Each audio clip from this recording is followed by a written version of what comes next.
To welcome the servant of God. She anaishi, mimi najua mkombozi wangu anaishi, Bwana anaishi, mimi najua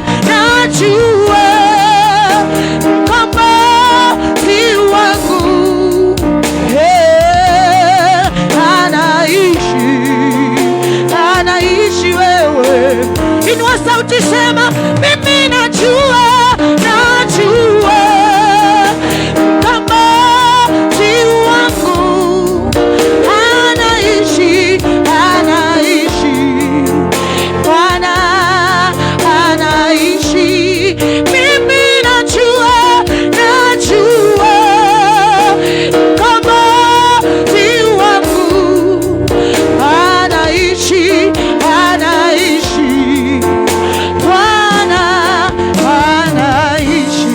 The Lord a mighty clap as we welcome Dad in Jesus' name.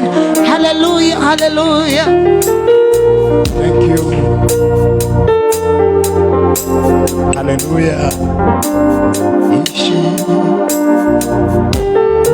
Najua mkombozi wangu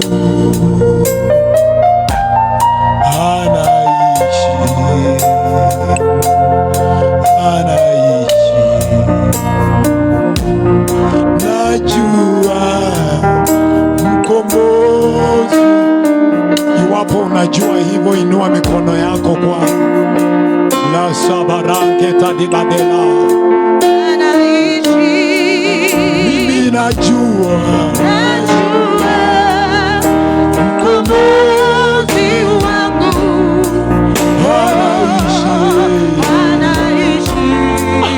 anaishi. Oh, mimi najua mkombozi wangu anaishi,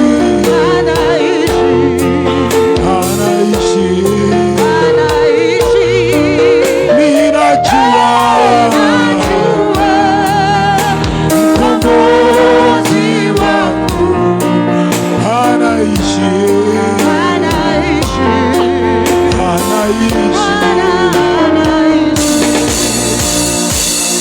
Father, we bless your name.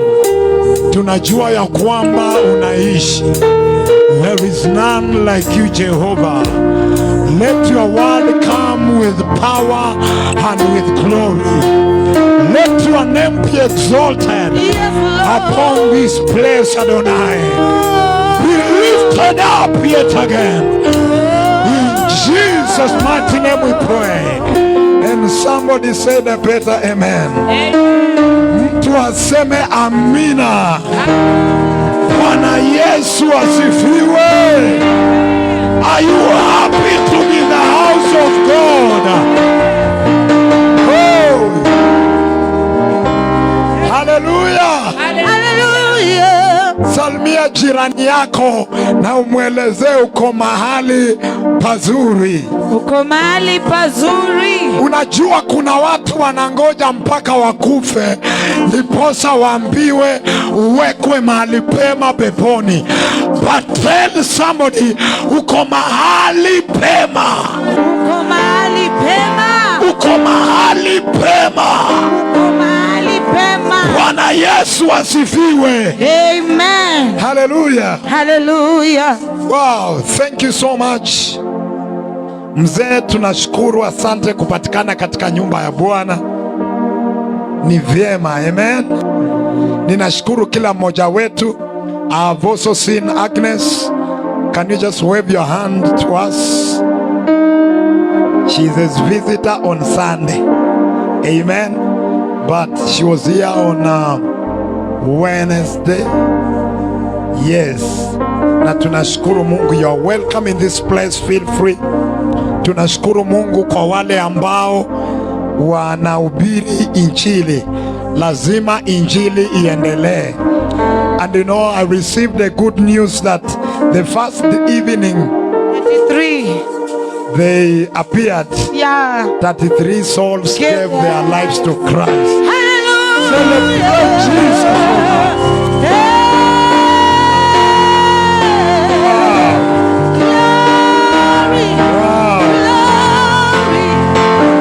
Bwana anaendelea kutenda mema. Amen. Amen. Amen. And you are the next. Yes. Hallelujah. Hallelujah. And the next in line.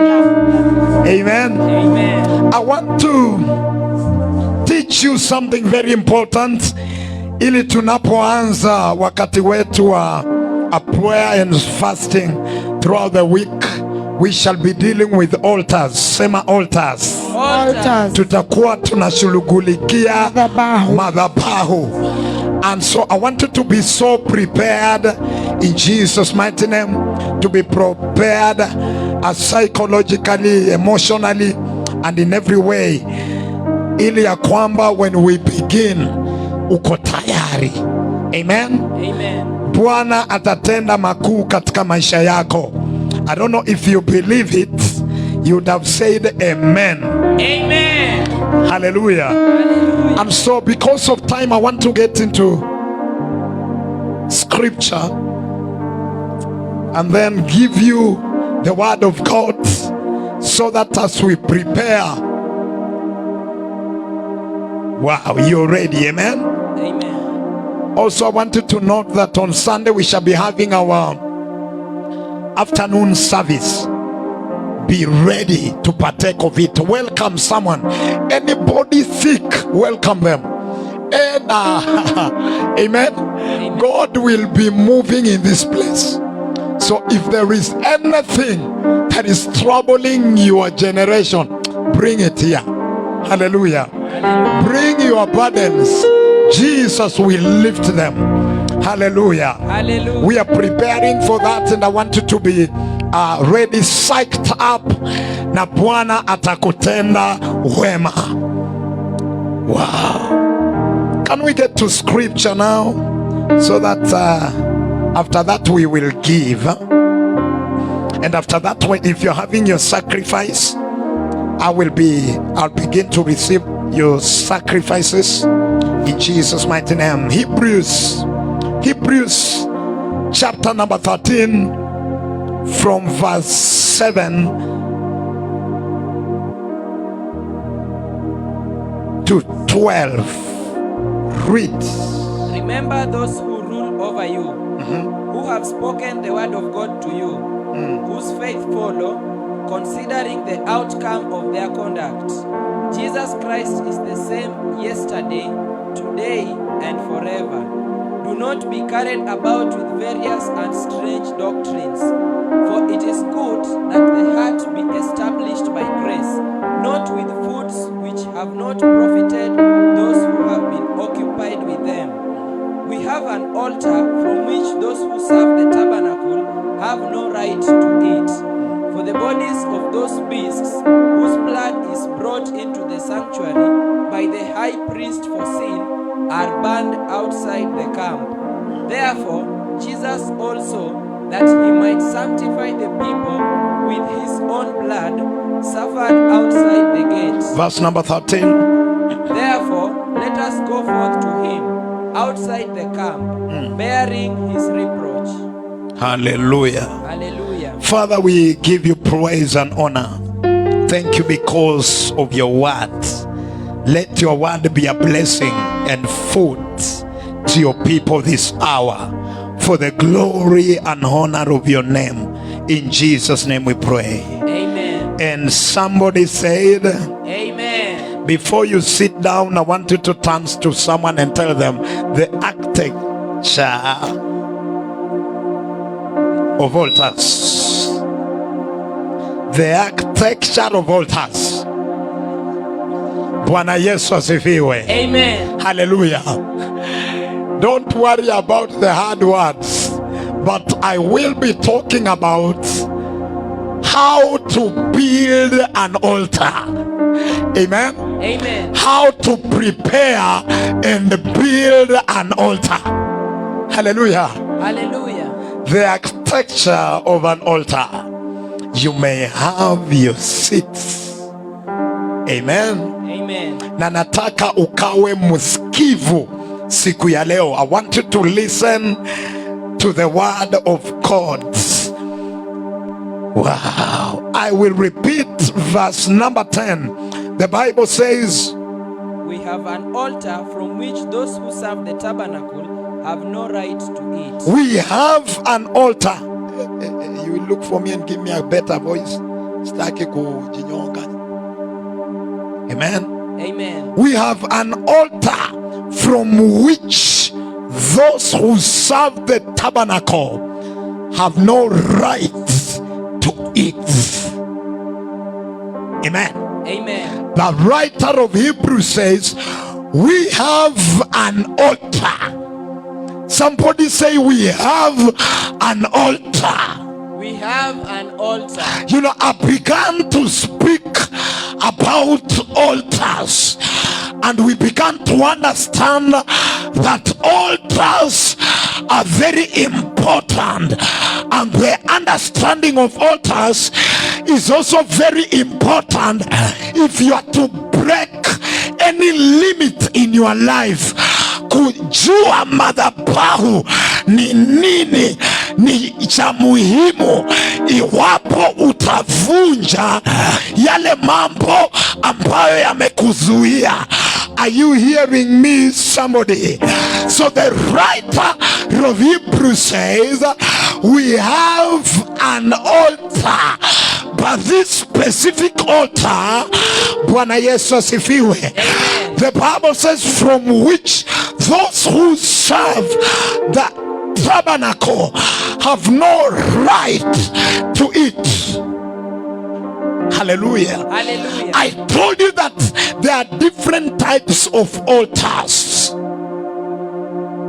and we began to understand that they are godly altars and also satanic altars.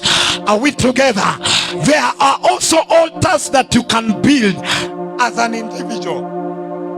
Amen. There are corporate altars. Yale madhabahu, like this one where you have come. Defenders is an altar. Amen. What makes this room a place of worship is because of an altar. Say an altar. An altar. We have an altar. Glory be to God. I began to speak about altars, speaking about, the story of Gideon. And I remember on Tuesday, I even taught about, priesthood, that every altar requires a priest. That is why every time there is a mention in the word of God, kuhusu altars, you will hear somebody being mentioned. You will hear Abraham. Are you hearing me? You will hear Noah build an altar. You will hear Isaac build an altar. You will hear Gideon build an altar. David, Solomon, mention them. Are we together? So the Bible says that, the writer of Hebrew is attempting to differentiate between the altar established in Christ and another altar, the altars that were there under the law. Are you hearing me? And that is why today is important we talk about the architecture, the design and the building of altars. It is possible for you and me to build an altar. Bwana Yesu asifiwe. And in this life here, as you live, you have to understand ni cha muhimu ya kwamba ujenge madhabahu. You know, most of the time preachers have told you kuja kwa madhabahu, but I'm not going to tell you that. I will tell you to build an altar. Glory be to God. Are we together? So there are specific things. Just like you can build a house, there are materials you will require in the process of building a house. Bwana Yesu asifiwe. If you are a builder, you understand, ukiwa na simiti peke yake is not enough to build. Even if you are having stones alone is not enough. You will require the roofing, you will require mabati, you will require whatever you require, Bwana Yesu asifiwe, to build a house. And so I want you to carry that perception when I'm speaking about how to design and build an altar. Most of the times you've been told that you have to connect with an altar. Barakaro Mashataya. I want to teach you how to build. Somebody say build an altar. An altar. Glory be to God. That is why, you know, every time I told you an altar is a place where the divinity meets with the humanity. An altar is like a gate. When you stand on that altar, that place we are calling an altar, you connect between the earth and the heavens. Tunasikizana. Bwana Yesu asifiwe. Unapokuja kwa madhabahu, that is why you've come to the house of God. You are connecting to the spirit realm. Are you hearing me?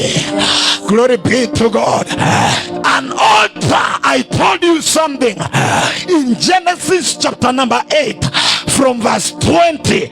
We encountered Noah building an altar, and the scripture says that Noah found grace with God. Hallelujah.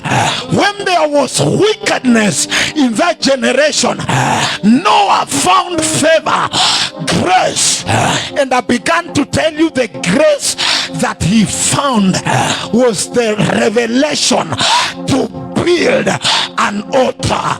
Are we still together? Yes. Glory be to God. You will get what I'm talking about. Just keep following. So that implies to be able to build an altar. Number one, you require revelation. Are we together again? Yes. Say revelation. Ufunuo unahitajika iwapo mtu atajenga madhabahu. That is why I told you, every time you do anything in the house of God or wherever, you require to have an understanding. An understanding. Are we together? Anything you do in the house of God without a revelation haiwezi kukusaidia na kusaidia maisha yako. Amen? Amen. So Noah understood that to be able to interact with God well, I need to have a revelation to find grace. And the grace that Noah found ilikuwa neema ya kujenga madhabahu.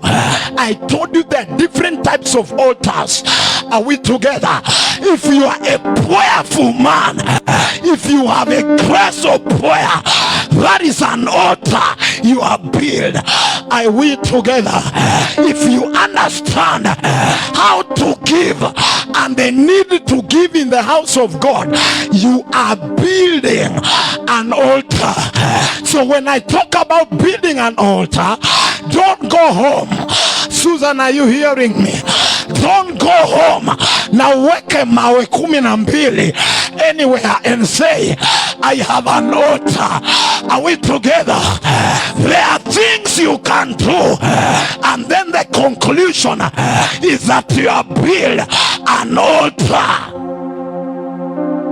Amen. Amen. It is the altar that makes you enjoy what we were talking about in the morning, the fullness of Christ. Are we together? For the fullness of Christ to find expression in your life, it requires an altar. So an altar is a proof that you are connected to heaven. If it is an altar of prayer, that is why there are people who love prayer. You begin to wonder, why is it when we call ni wakati wa maombi hawezi patikana? The strategy is for you to have a revelation, to build an altar. Somebody say, give me revelation. Give me revelation. To build an altar. Glory be to God.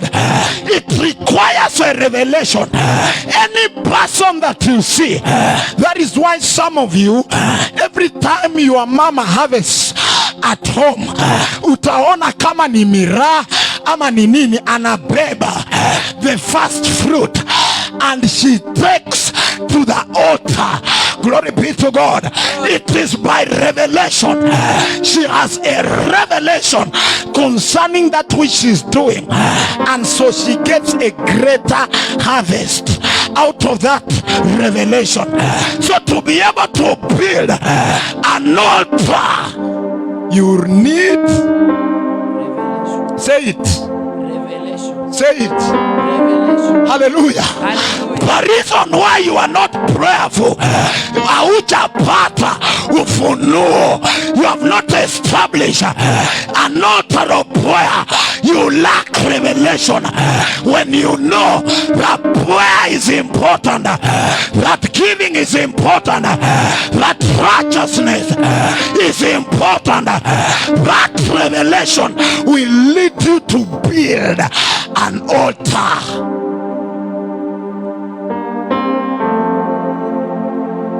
Bwana washirika wa kelele hako leo. Bwana Yesu asifiwe. Are we together in that you require a revelation to be able, because the altar, sometimes when an altar is being described in the word of God, it's talked about as a high place. A high place. Paul says, I went up by revelation. Are we together? It will take revelation that you are a spiritual man to build an altar. Somebody say revelation. Revelation. Hallelujah. So Noah found a revelation, what we are calling a grace, to build altars. An altar will require revelation. Amen. Lazima kuwe na ufunuo. That is why tunaposema we are giving towards this, it is by revelation. Sio mfuko ya mtu. You will find somebody even ana kazi lakini atapambana atoe kitu. Sio pesa, sio nini. It is the revelation that you are having. Amen. Amen. Hallelujah. Hallelujah. Sema revelation. Revelation. Glory be to Jesus. It is by revelation. So Paul, the writer of Hebrews, says we have an altar, and this altar is different from every other altar. Glory be to Jesus. So number one, revelation. I want you to read me Sofra Kadila Bashata, Genesis chapter 8 and verse 20. Very fast. It says, Then Noah built an altar to the Lord, and took of every clean animal and of every clean bird, and offered burnt offerings on the altar. Hallelujah. Hallelujah. It will require a revelation to be able to build the altar to the Lord. Anasema nini? And Noah built an altar to the Lord. Amen. Amen. If you do not have a revelation, whatever you are building will be to the devil. If you do not have a revelation and you go to school, whatever you are building will affect your life negatively. Umewahi ona watu wameenda shule lakini imeongeza ujinga ndani yao? Because it is an altar they are building, but they are not doing it out of revelation. The Bible says knowledge puffs you up. Revelation is higher than knowledge. Amen. Amen. Ufunuo ni kama ujinga. Ufunuo ni kama ujinga. Ufunuo, God can tell you, go to the house of God by saa 11 be there. Amen. Amen. Usikunywe breakfast hiyo siku. Ni kama ujinga. Are we together? Revelation, that is why the wisdom of God, appears like foolishness. Amen. That is why utakuja kanisa na utasema kitu iliniambia, hadi unaita kitu, because sometimes revelation can easily be ignored. Glory be to God. Are we together? But for you to build an altar, you require revelation. Ufunuo. And revelation is a proof that Christ has appeared to you, a certain knowledge. That is why kila ile ufunuo unapata, the proof that unaifanyisha kazi is the establishment of an altar. Oh man, I'm teaching you. The reason why I'm teaching you, and you have to listen to this, is because the whole of next week I will be dealing with your father's altars. Amen. Amen. And I want you to have an understanding. A will that glory be to Jesus. Hallelujah. That is why, glory be to God. Glory. Forget about that quote. Kevin will handle it. Amen. Amen. It will require a revelation. There are people who know prayer is important. They are still not praying. Amen. Amen. They have a knowledge of it with no revelation. But if they got a revelation that this prayer is not just going to affect your life today, but also your children's children, they would pray. Amen. Amen. Glory be to Jesus. Glory.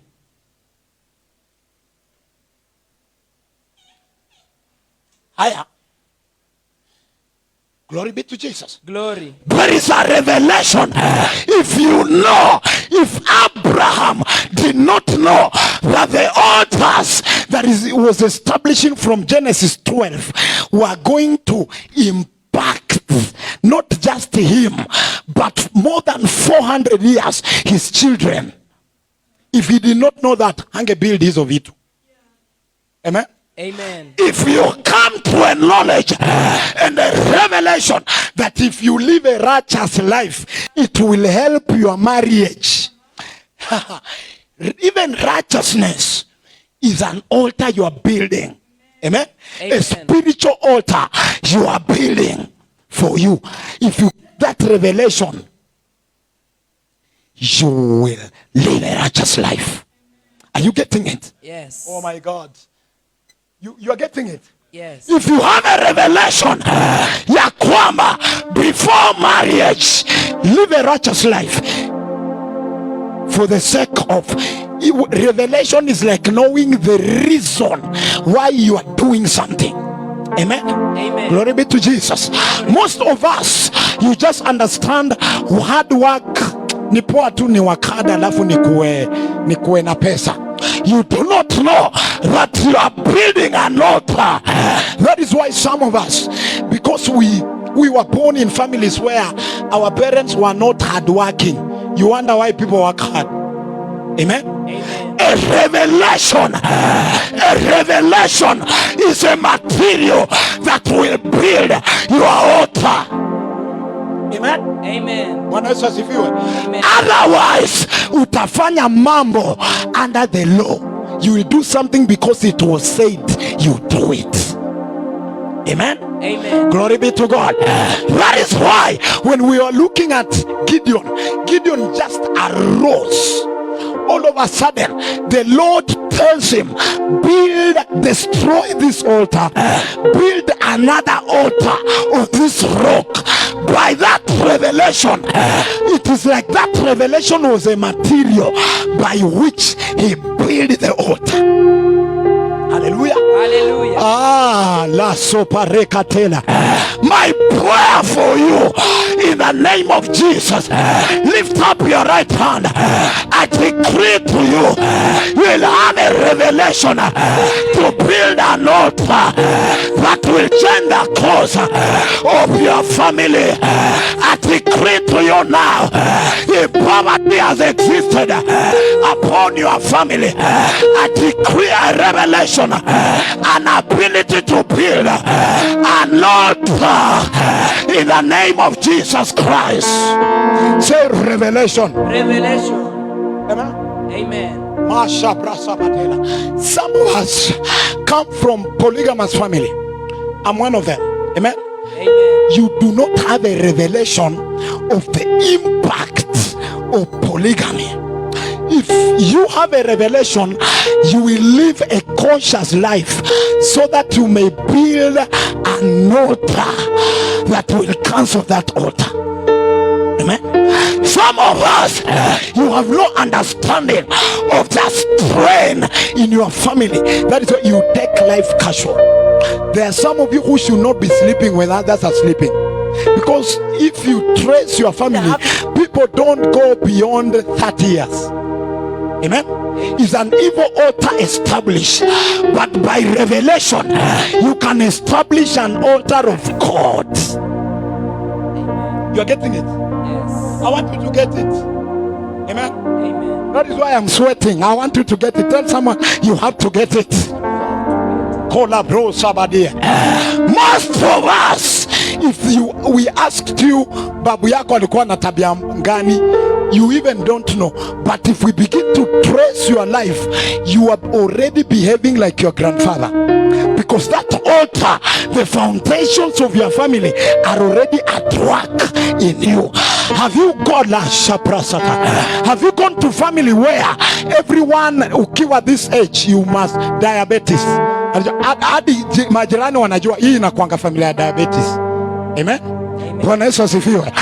Unless somebody arises as a priest by revelation and builds another altar, that altar will continue to work in that family. And it's unfortunate because some of us do not even care about the lineages we are connected to. Amen. The fact that you are a Luya, a Luo, a Kikuyu, a Kamba, you should already have a mindset on what might be affecting you. Glory be to Jesus.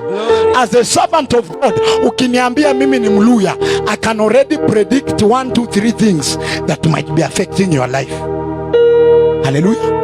If you tell me you are a Luo, I'll not need a lot. There are things that can begin to 1 + 1 is equals to 2 concerning your life.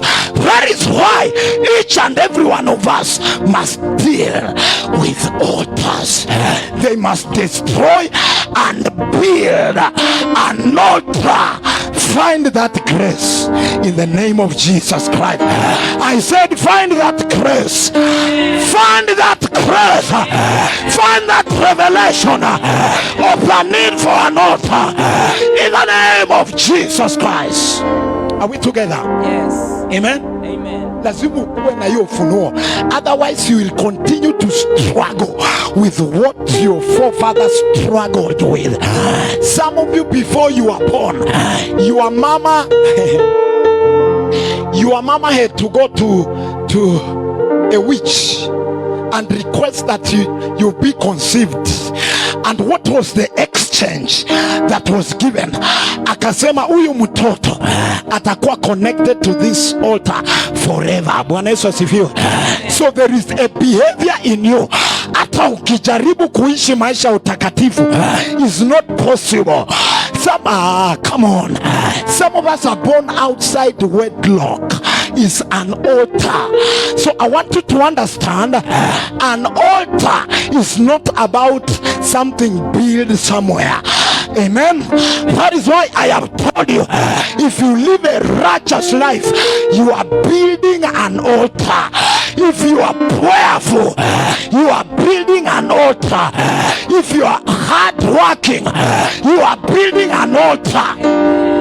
Have you seen families where ukizaliwa hapo lazima uwe too bright? You have seen such families? Yes. What is it in those families? There is an altar. Amen. Amen. Glory be to Jesus. Glory. So revelation, they got a revelation. They got a revelation that education is important. Amen. Amen. And they worked that. Some of your mamas and fathers were never even schooled, but they had a revelation that education is important. Angelima ama auze whatever anauza akusomeshe. They were establishing an altar. Hallelujah. Hallelujah. Unaelewa? Yes. Amen. Amen. Glory be to God. I want you to know every revelation that you are carrying today can be used to build an altar. Some of you, Sakura Mashata, you just love God. You don't know why, but you just love God. When other people are going to clubs and they are wasting their time, you want to spend your time in the house of God. Do you know what you are doing? You are building an altar. Hallelujah. Hallelujah. Glory be to God. And the results will come out. I said the results of that altar that you are building will be shown soon in the name of Jesus Christ. Say building an altar. Building an altar. Amen. Amen. You are building an altar. Amen. Amen. Because we labor. It takes labor. Say it takes labor. It takes labor To build an altar. to build an altar. Glory be to Jesus. Glory. So revelation is a material that you have to use to build an altar. The scripture tells me that Solomon sacrificed how many kettles? Bwana Yesu asifiwe. Thousands of kettles to, on the altar. And then suddenly the Lord began to speak that this place, Jerusalem, this temple, I have blessed my name there because you have built an altar. Amen. Amen. Bye. Hallelujah. Hallelujah. Business people, kama biashara yako watu wanakusanyikanga hapo and they begin to ongelea wengine. What are they doing? They are building an altar. Amen. Amen. Glory be to Jesus. Glory. Tukiwa tunakusanyikanga mahali, that is why I told you something. An altar is built by repeated activities.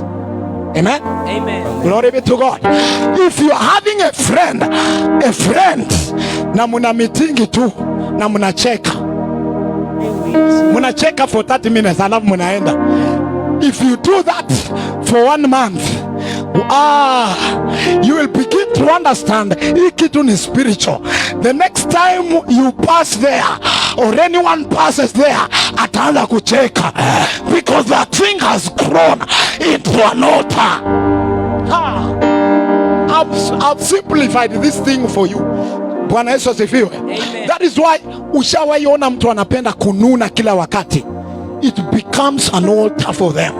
So that wewe hata mtu akicheza hapa utakasirishwa. Hata kitu kizuri itakukasirisha. Mtu akitoa testimony aseme ni jameni Mungu amenionekania, utakasirika. Is an altar. Bwana Yesu asifiwe. Amen. Is an altar. Say is an altar. It's an altar. Ushawaiona wazazi wanaingianga nyumbani akiwa kwa gate, mzee anaanza hey! Na na lazima afanye hivyo. Why? The mzee was doing the thing every day, not knowing is inviting a spirit, an activity that you do until a spirit is attracted. That activity turns into an altar. Amen. Amen. That is why hata kama altar za kwenu ni strong ade, na you keep pressing. One day utaenda kupress na mlango, utapita na mlango. Bwana Yesu asifiwe.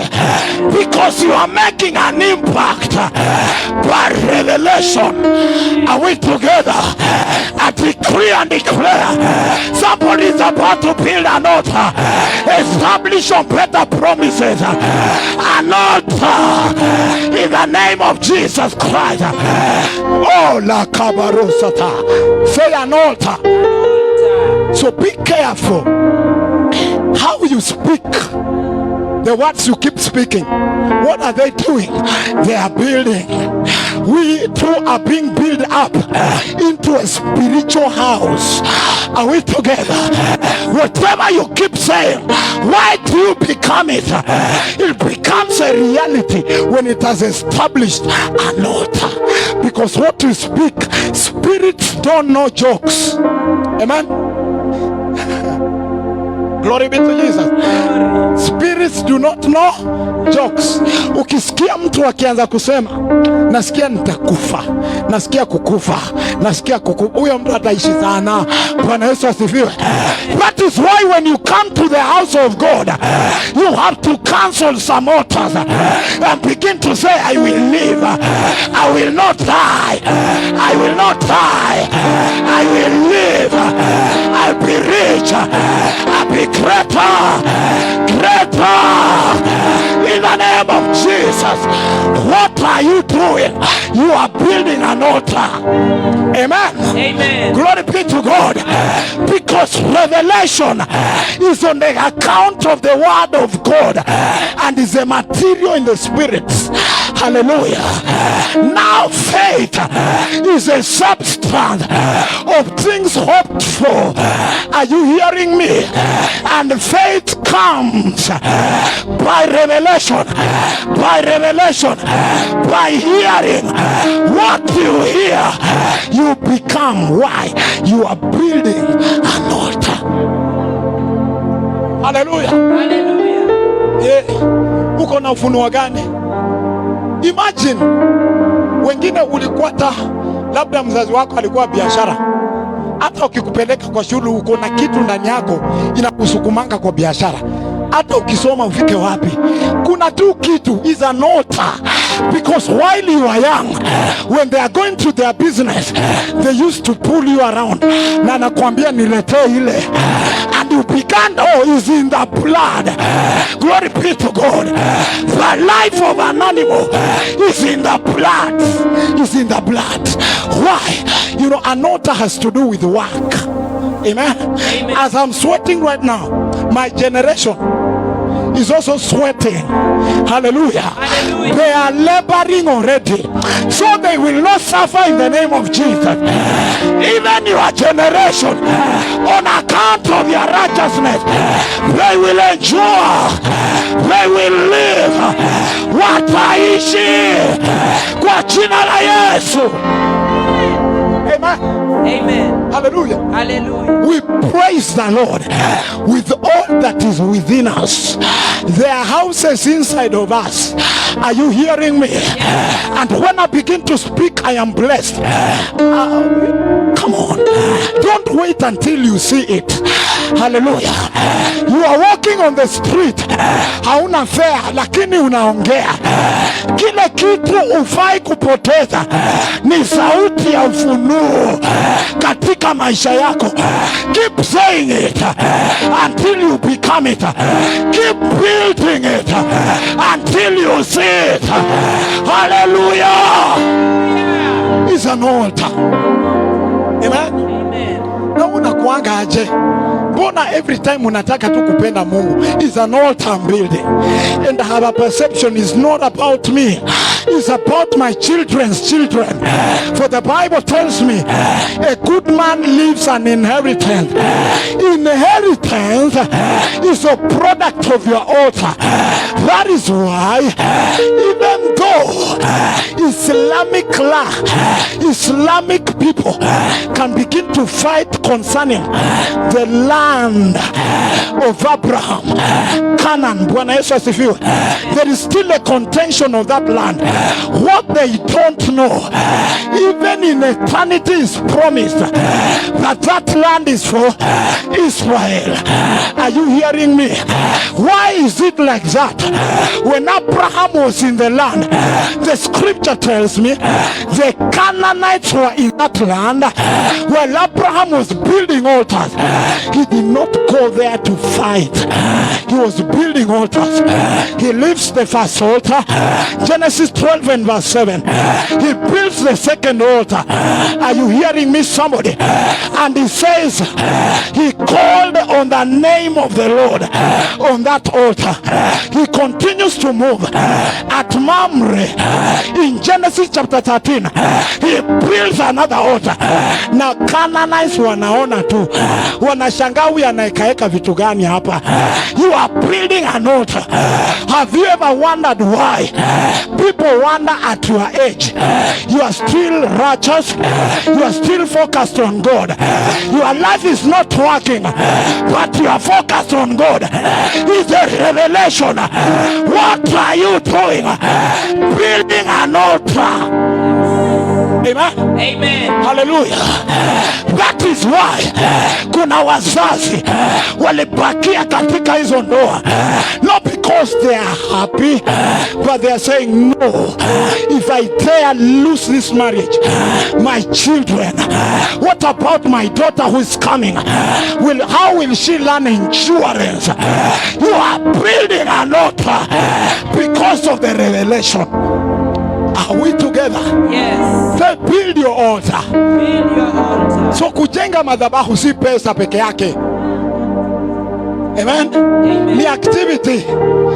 Na hiyo activity unaifanya kila wakati, sio mara moja. Shetani anapenda wale watu wa kuamka kuchapa mara moja na anakimbia. Kama you want to become a giver, give every time. You do not have money but you are disturbed. I wish I had it, I would have given. Bwana Yesu asifiwe. Over time, when that altar is established, God cannot help but bless you, because he knows when this one receives, when Agnes receives, she will transfer to another person. Hallelujah. It's now not about you. An altar is a memorial. An altar is able to track your past and also trace you to your future. Are you hearing me? Itakukumbusha hata wakipigania kitu yako. Don't you worry, go and build an altar. That is why unapopitia shida fulani, don't worry, don't argue. You are in a marriage that is not working. Maybe your husband ni kichwa ngumu. Mujengee madhabahu, mupeleke kwa madhabahu, sema kwani wewe ni nani? Na kuweka hapa, hiyo mdomo yako utafunga. Hata hawaiongea. Utashangaa mzee siku hizi ako na shida gani? Bwana Yesu asifiwe. Why is it that women go to waganga to give them something to protect their marriage? What are they doing? They are building an altar. Hallelujah. And even as a child of God, by revelation, build your altar. Say, build your altar. Build your altar. Wewe usiseme wewe ni mdogo saa hii. Kesho utakuwa umeolewa, utakuwa unazeeka. Build your altar today. The giving that you are doing today, until you feel broke, you are killing that spirit of poverty that established an altar, that in your family there is a limitation. Hawezi pita hapa. Bwana Yesu asifiwe. People are wondering why you are taking time. I'm taking time because I'm building altars. I'm not just building houses.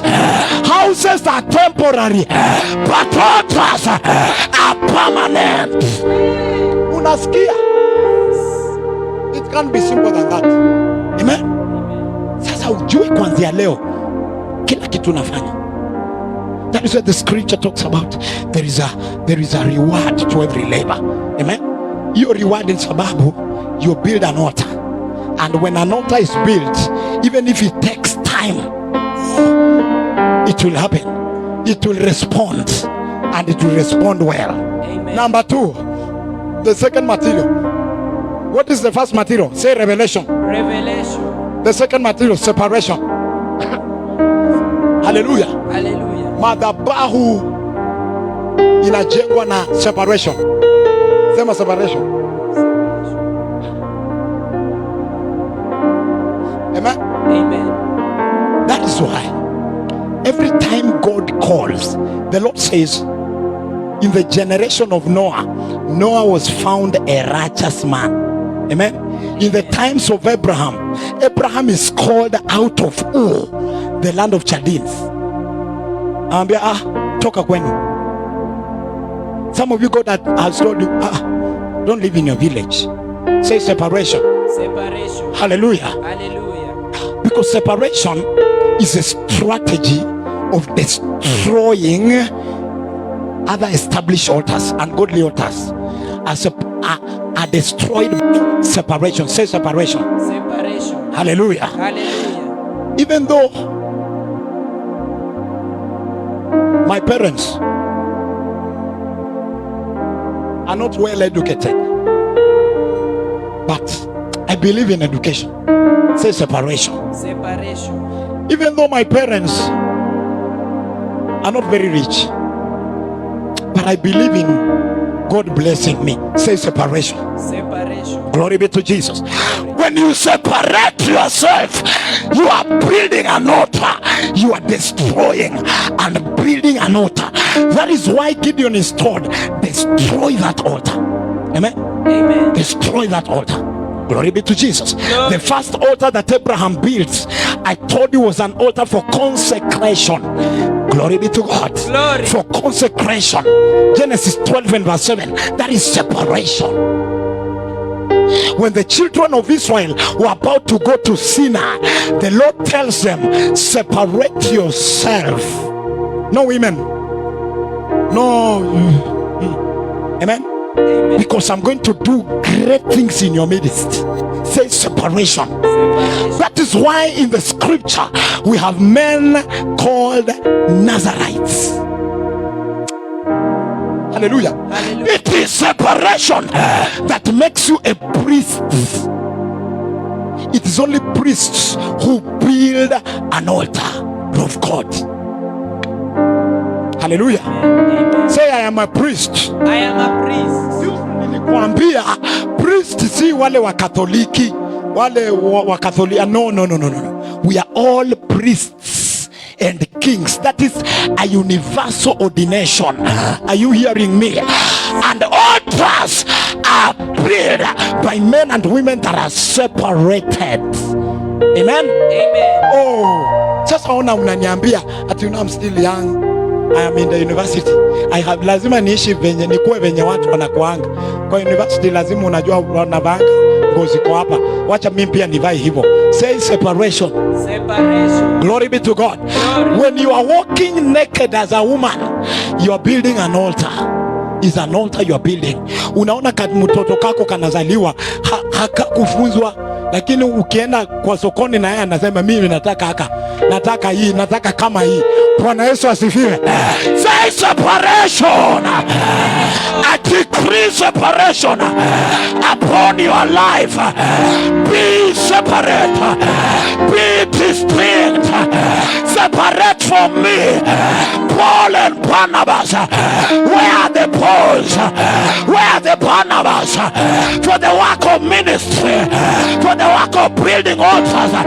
Separation is your material.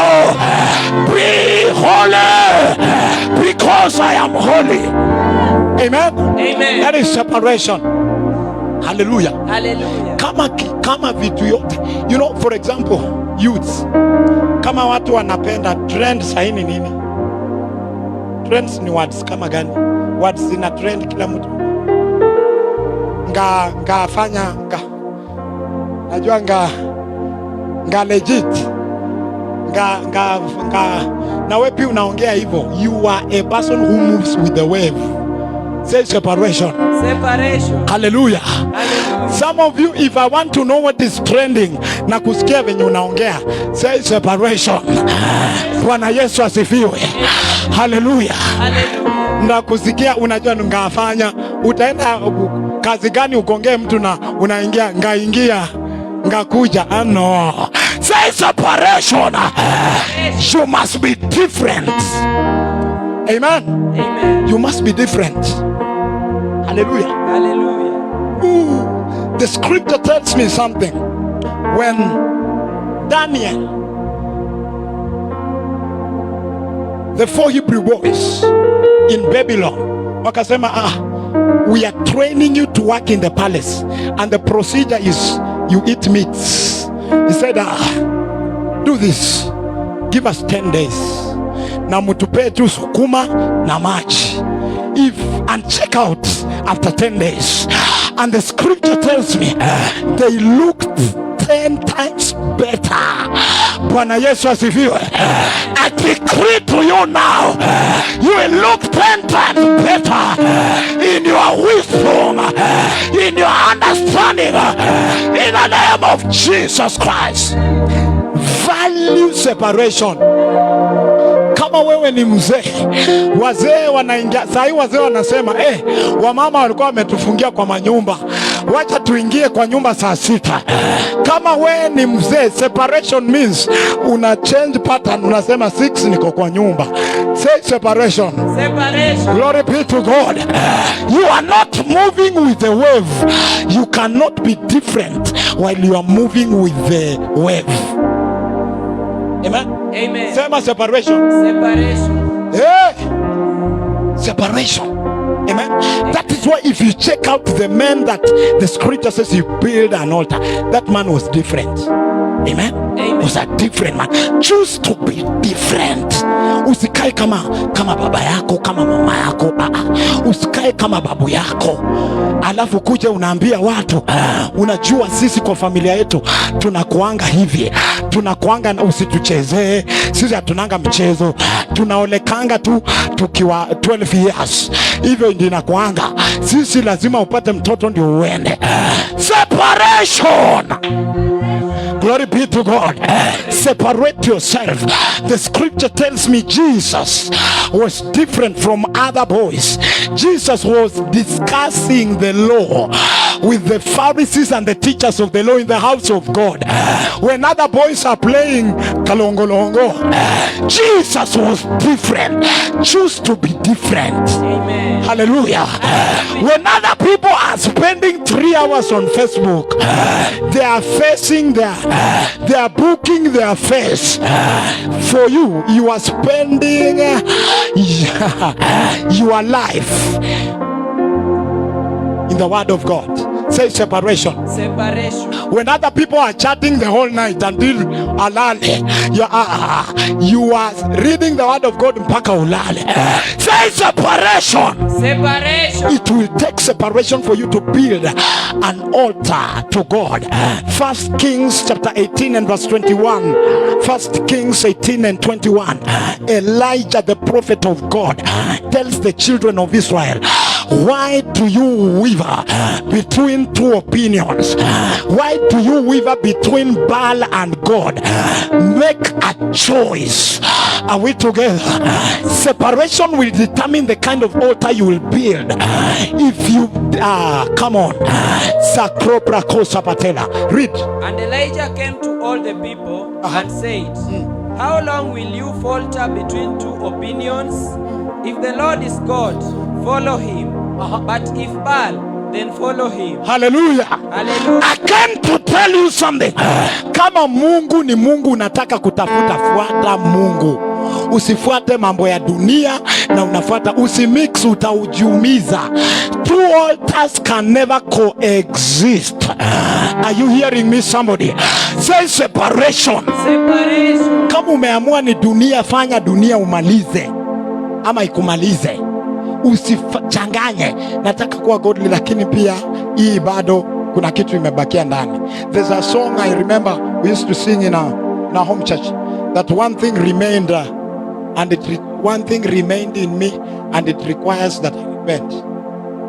I would have sung it in my mother tongue, but you will not get anything. Amen. Say separation. Separation. Some of us, there is still something that remained in you, that you is still struggling you. Nasema mimi nakuanga nimeokoka, nikiweka chini wokovu utanijua. Say separation. Altars are built by men that are separate. Amen. Men like Abel, separate, so that when you offer a sacrifice, it can be acceptable. Amen. Amen. Men like Noah, Abraham. There are people, if you mention in scripture, you just know them. Hallelujah. Hallelujah. Mika. Hata hiyo ina. Mary, the mother of Jesus, she's already smiling.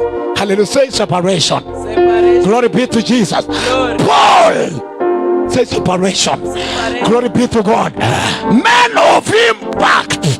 And you know your impact is on the basis of the altar you are built. Ile madhabahu umejenga. That is why the people, if they pray for you, akisema toke nitakuombea, umepokea uponyaji. Na si ati ni mapasta, sema nitakuombea, akikuombea unapona. Say separation. Separation. Glory be to Jesus. Glory. Amen. Amen. Lakini hata pasta naweza kuombea na hakuna kitu boss. Say separation. Separation. Glory be to Jesus. Glory. There are women, when they sit you down and say this is the way, follow this way, and you find a solution for your life. Ushawaika na watu akikwambia kitu, you get encouraged, empowered.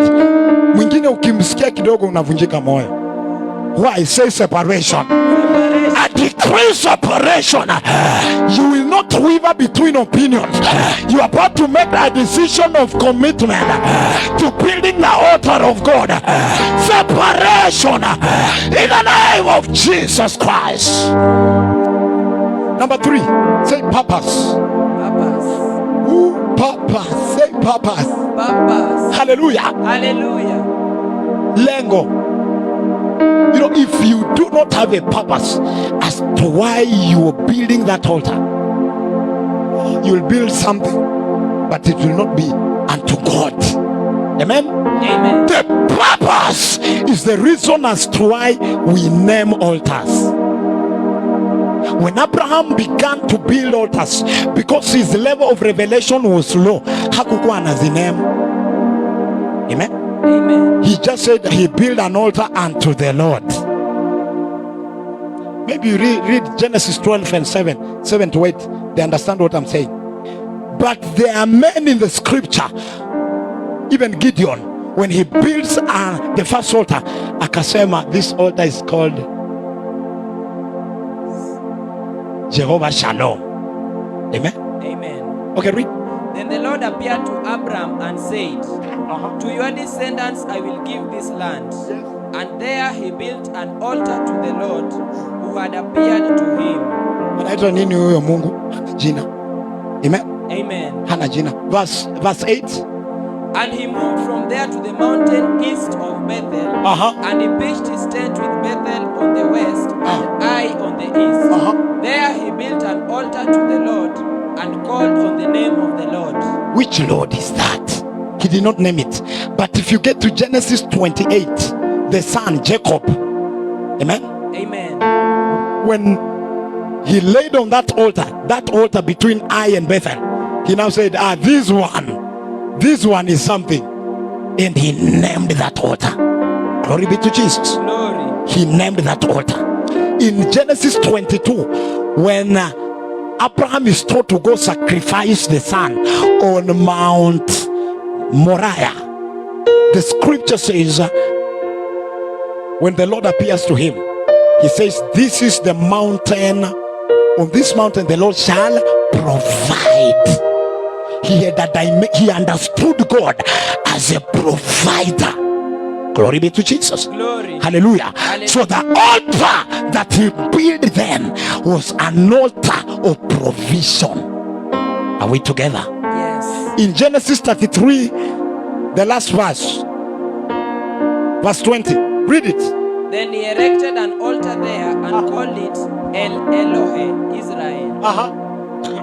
The God of Israel. Amen. Amen. He called it. Hallelujah. Hallelujah. So you can actually take stock na wesabu ile madhabahu umejenga kwa maisha yako.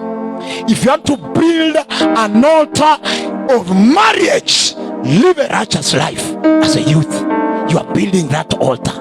Amen. Amen. And you are calling it a name. Glory be to Jesus. Glory. The purpose, understanding of purpose is key in the building of your altar. Mbona unafanya hiyo kitu unafanya? I'm doing this because of this, and you give it a name. That is why I told you on the sacrifices that we shall be giving in this period, name your seed. Name it. This one, when you are naming it, you are actually placing it on a specific altar.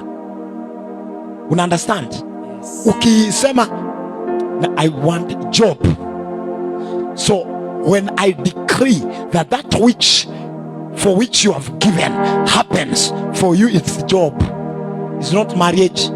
When it's about marriage, you name it marriage, it will, oh God, it will drop on the altar of marriage. Hallelujah. Hallelujah. Glory be to Jesus. You have to name your altar purpose. Purpose. Mbona unafanyanga vitu unafanya? If you don't understand purpose, kwisha, you will not name your altar. Bwana Yesu asifiwe. Amen. That is why, have you heard people who keep confessing, I must have a good marriage, I must have a good life, I'm a purpose. Amen. Amen. So for them, they are not focused on very many things. You enter a relationship, you discover it's not leading to a good marriage, unatoka. No purpose.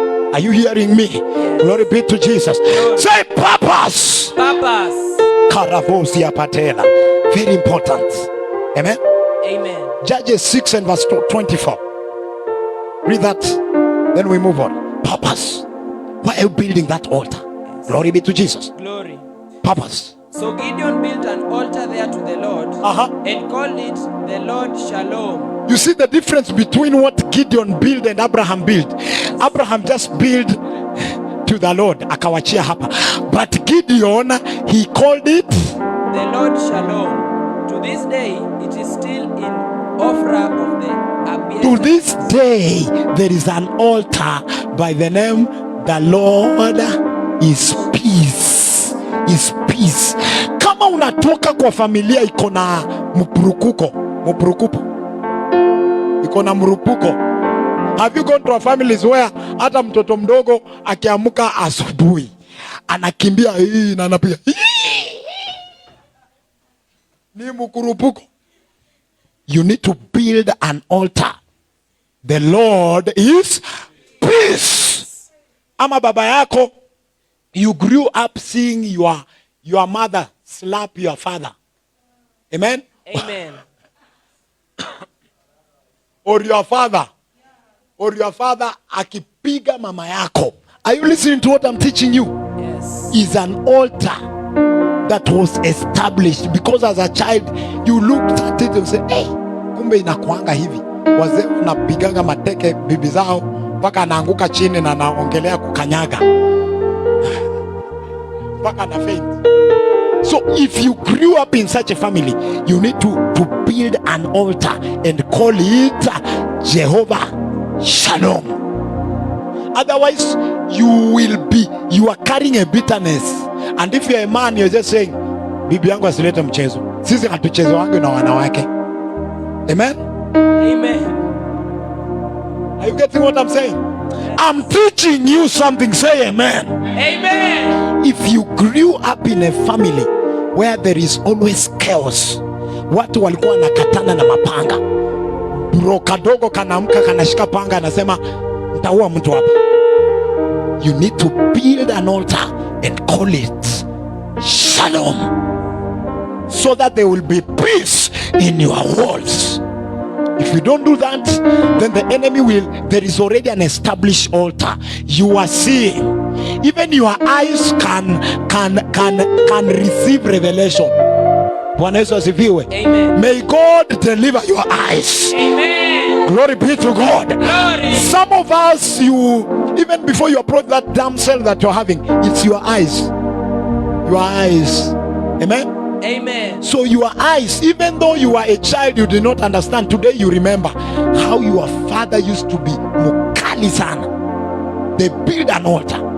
Na unasema tu mimi mwanaume asinichezee venye nilikuwa naona mamangu akifanya. Siku hizi sio hivyo.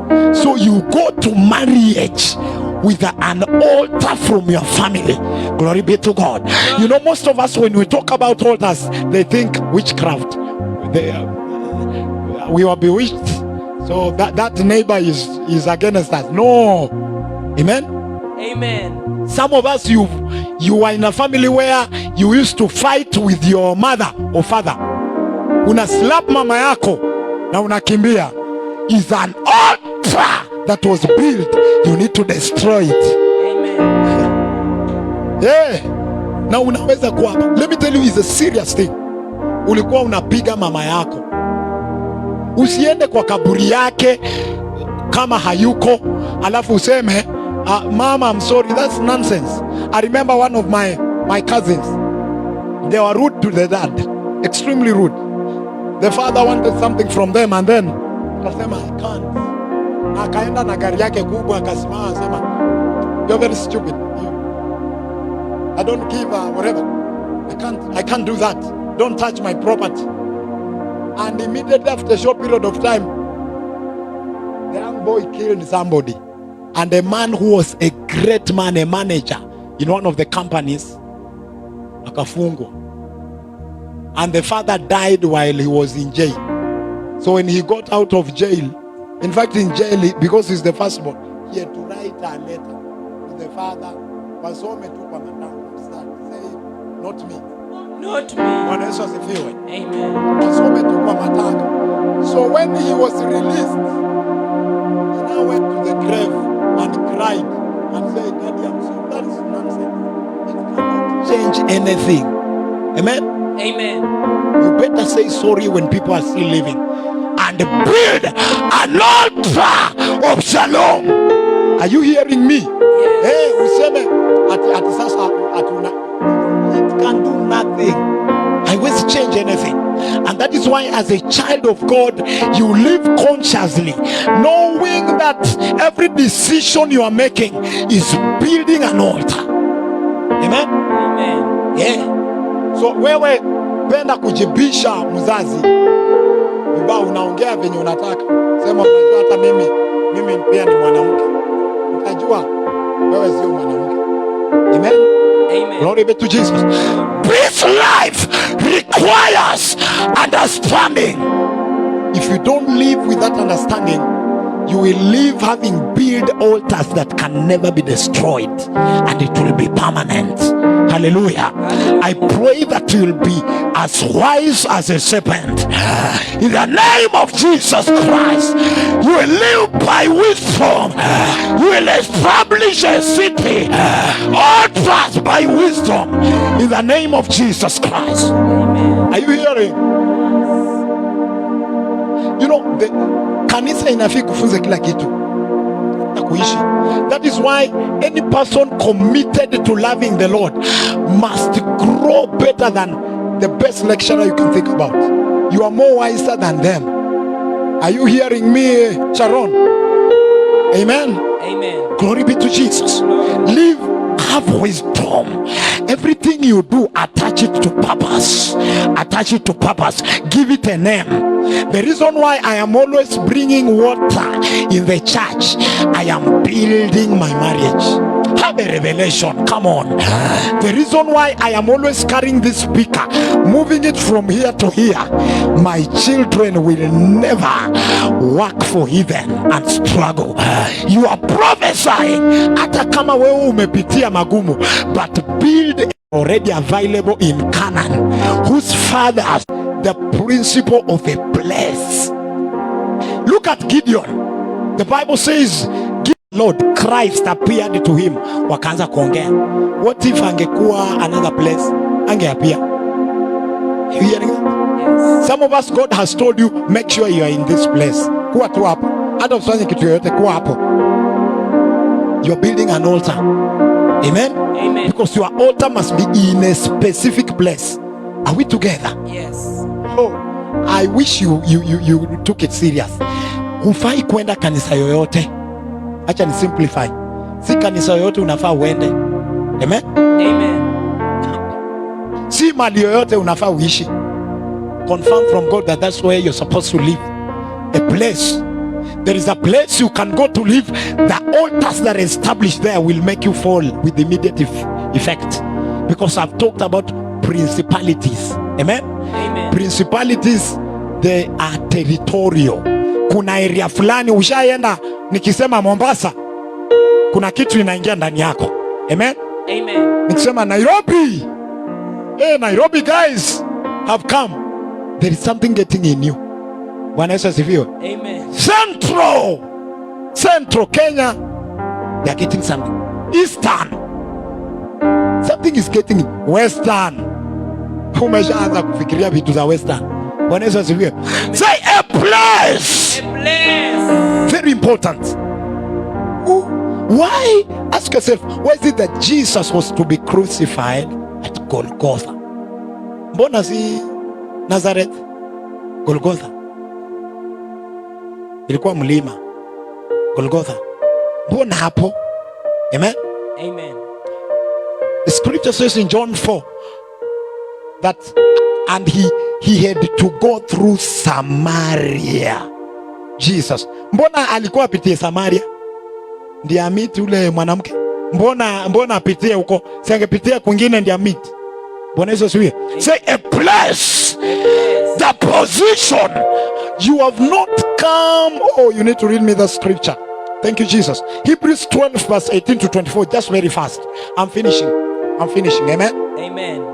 For you have not come to the mountain that may be touched, and that burned with fire, and to blackness and darkness and tempest, and the sound of a trumpet and the voice of words, so that those who heard it begged that the word should not be spoken to them anymore. At Mount Sinai, when the children of Israel heard the voice of God, ilikuwa sauti ya Mungu from Mount Sinai.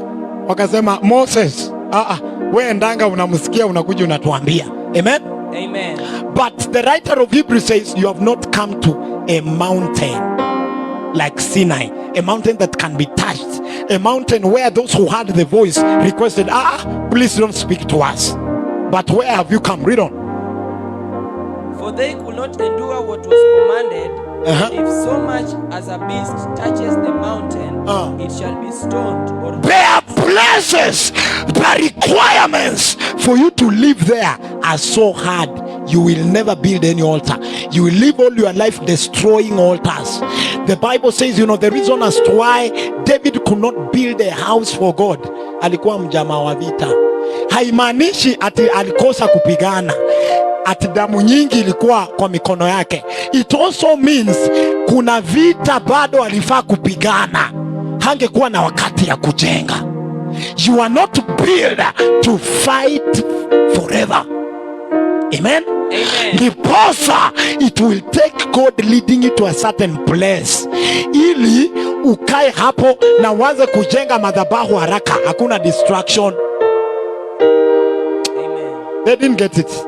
Bwana Yesu asifiwe. Are you getting? Yes. Ukiwa unapigananga vita kila siku, the reason why you have to build an altar for marriage, for example, uwezi kuwa kwa ndoa yenye una intercede kuhusu mwanaume forever. You will die premature. You will not grow. You want a marriage where you can grow bila kusolve vitu kama mbona umekuja kwa nyumba saa 9 na nilifika kwa gate. Someone was saying alifika kwa gate akalala kwa gari, akasahau kutoka nje kwenda kulala kwa nyumba. Ati nilifika hata nimelala hapa nje tu. Bwana Yesu asifiwe. You don't want to be in such marriages. You will not be in such marriages. In the name of Jesus Christ. Amen? Amen. You don't want such things.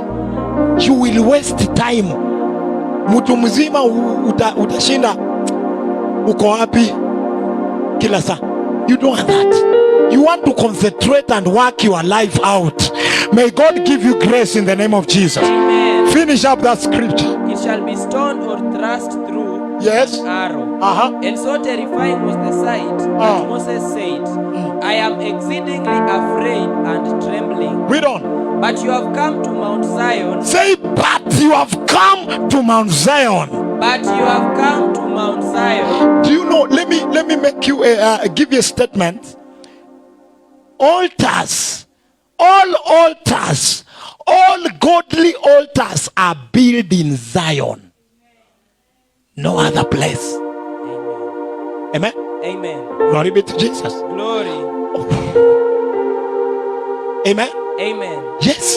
All godly altars are built where? In Zion. That is why I began to teach you and talking about the tabernacle, that there was the outer court, the holy place, the most holy place. Hapo ndio priest, the high priest angeenda na asimame na afanye the service. Asimame hapo juu ya juu, the mercy seat where God was. Glory be to Jesus. Glory. Amen. Amen. Hapo ni Zion. Sema hapo ni Zion. Hapo ni Zion. In the presence of God, you are in Zion. So you have not come to a physical mountain. Haujengi madhabahu nyumbani uweke stool mahali uweke kitambaa ya red. Atukona You are in a secret place, Zion. That is where you build an altar. So Zion is a place in the spirit. Amen. Amen. Glory be to Jesus. Glory. Rispa understands what I'm talking about. Na kandoli ya red na weke hapo manguo za kutisha. Shetani atakusilapu na hizo vitu. Wachana nayo. Hata uvae kanzu ya black ama yellow na uvae kofia iko hapa na kitu. Wacha kutisha shetani. Hata kuangalia sema we endelea kuweka hiyo magwanda, lakini ndoa yako haitafanya kazi. But you have come to Mount Zion. Look at the congregation in Mount Zion. Amen. Amen. That is why lazima upende mahali pa uwepo wa Bwana. You must love the secret place. Your time with God, your place with God. Hata kwa nyumba yako lazima kukue mahali ukiwa unataka kusort kitu, unaendanga unakaa hapo. Na hapo ndio hata unaombeanga. Kuna mahali ukikaa unahisi hata kuomba. Amen. Amen. Okay, read on. But you have come to Mount Zion and to the city of the living God. You have come, oh wow. You have come to Mount Zion, the city of the living God. It's only in the presence of God where we build an altar. That is why the writer of Hebrews says we have an altar. And this altar is different in that kuna watu hawawezi kuja kwa altar. It's only men and women who are walking in Christ by the grace of God, because Jesus entered once by means of his blood, and so we must use the economy of the blood of Jesus to also access the high place, Zion, the presence of God. That is where you place your altar. Na ndiposa uwezi sema sitoangi sadaka napelekanga zinaitwaje, children's home. You are doomed. Hawezi barikiwa kwa sababu unapelekanga sadaka yako children's home. It's not a place God has ordained. Are we together? Yes. Hallelujah. Every time we are calling you to this altar in the spirit, we are actually giving you a consciousness of Zion. Bwana Yesu asifiwe. It's not just a physical thing. Atikuja kwa madhabahu. You in the spirit, spiritually, we are calling you to Zion. And that is why tunakwambianga leta sadaka. Hautapeleka sadaka pale nyuma, utakuja mbele. Bwana Yesu asifiwe. Amen. Na ndiposa nikikuona umekaa kanisa na umeangalia huko nyuma, huyu akona shida, akona pepo, na hiyo pepo ni ina kiburi kubwa sana. Amen. Amen. Read on. The heavenly Jerusalem, The heavenly Jerusalem. to an innumerable company of angels. Kuna angels hapo. Amen. Amen. In the presence of God. Read on. To the general assembly and church of the firstborn who are registered in heaven. Church of the firstborn who are registered in heaven. To God, the judge of all, to the spirits of just men made perfect. Hata kina Paul wako hapo in Zion. Amen. Amen. Are you hearing me, somebody? Yes. Glory be to Jesus. Glory. So build your altar in a specific place where God has placed his name, so that as you place your sacrifice there, you can name your sacrifice. Are we together? Yes. Amen. Amen. Your altar must be built in a place. Ndiposa ukienda kwa mchawi atakwambia weka hiyo sadaka hapo na uweke kinyuma nyuma, upeleke hivi, wekea hapa. Umeweka pabaya, weka hapa. An altar, specific place. Huwezi pigia mchawi simu umwambie okay, nataka uniulie Bernard, lakini sikuji huko, we fanya mambo yako. It does not work. Atakwambia kuja to the place. Ukikuja ingia kinyume nyume. Ukifika hapo pinduka na uteme mate yako kwa hii horn. Ukimaliza kutema do instructions. Amen. Amen. Ukimaliza toka kinyume nyume. Hallelujah. Hallelujah. A place is a material for building your altar. A place. Akisema ni between Bethel and I, wake up altar. Si kila mahali. Mamre, wake up altar. Enda Moria, sacrifice your child. Mount Sinai, Moriah. Go there. Enda kanisa, usikae kwa nyumba useme niko online hapa. Are we together? Yes. Stand on your feet. Thank you, Jesus. The materials. Number 1, I said. Number 2, I said. Number 3, I said. Number 4, I said. Position. Wow, God bless you. You are wise, a wise church. Give a clap to Jesus. Amen. Thank you, Jesus. We give you praise. In Jesus' name we pray.